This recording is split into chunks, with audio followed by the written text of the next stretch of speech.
Na ndio maana anasema watu ukiwaona kanisani hata wakilala usiwasumbue. Usianze amka, Yesu anakuona. Yeye na Yesu wake anapambana naye wapi? Hujui kilichomfanya alale. Muache afanyeje? Alale. Watu wamekaa hivi. Mimi nakumbuka mwaka mmoja nilikuwa nimekaa kama nyinyi, lakini watu hawakujua nilikotoka. Nikiwa nafanya mtihani wangu wa mwisho wa form 6 na kwa babangu mimi ndio mimi peke yangu ambaye amefika form ngapi?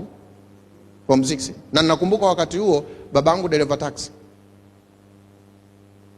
Mtoto wa mjomba wa shangazi wa mdogo wake wote wanakupigia simu, bro tunakutumaini, tunakutegemea. Kwa hiyo nimekaa kwenye mtihani naona nyuma nina furushi la ndugu wote, macho yako kwa nani? Wakati tunafanya ule mtihani nakumbuka mwenzangu mmoja alikuwa nyuma yangu, akawa kuna swali ameshindwa, akaniomba. Na mimi nikashindwa kutoa swali. Alichofanya akabeba booklet langu lote, akahamishia kwake. Sasa alipolibeba tukalihamishia kwake, msimamizi kaja kusimama mbele yangu.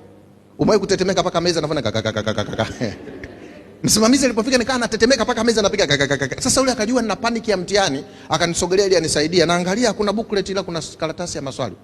Akaniambia booklet lako liko wapi? Nikamwambia amelichukua mwenzangu. Simama juu, nikawa disqualified.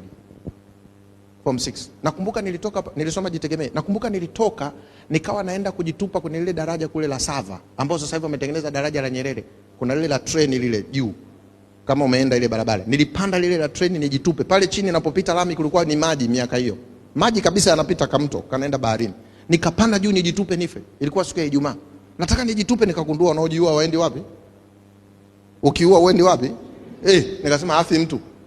Nikaenda kanisani nikaja kukaa hapa kama hivi. Nakumbuka hadi mhubiri siku ile alikuwa anahubiri kisa cha Esther. Anasema kama Esther asingenyoshewa fimbo angekufa. Niko hapo na uchungu, nalia. Kwanza nimepoteza shule, sijui future yangu ya maisha. Nina uchungu ambao hakuna anaoelewa. Nakumbuka kuna mabinti walikaa pembeni yangu, ule uchungu ulinizidia mpaka machozi yanatoka. Binti mmoja anamwambia mwenzie, sio bure huyu ana pepo. Kwa sababu watu hawajui struggle. Na kuhakikishia usione watu wamekaa hivi kanisani. Usione watu wamekaa hivi. Kuna watu wanapitia mambo hapa, akikwambia wewe la kwako umwambie. Umewahi kwenda kwa mtu mueleze tatizo lako, akikwambia la kwake lako useme?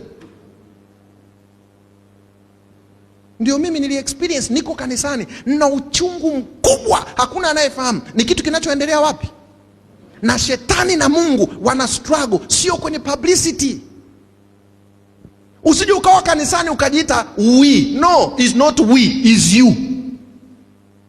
Sio we, hapa hakuna sisi, kuna mimi.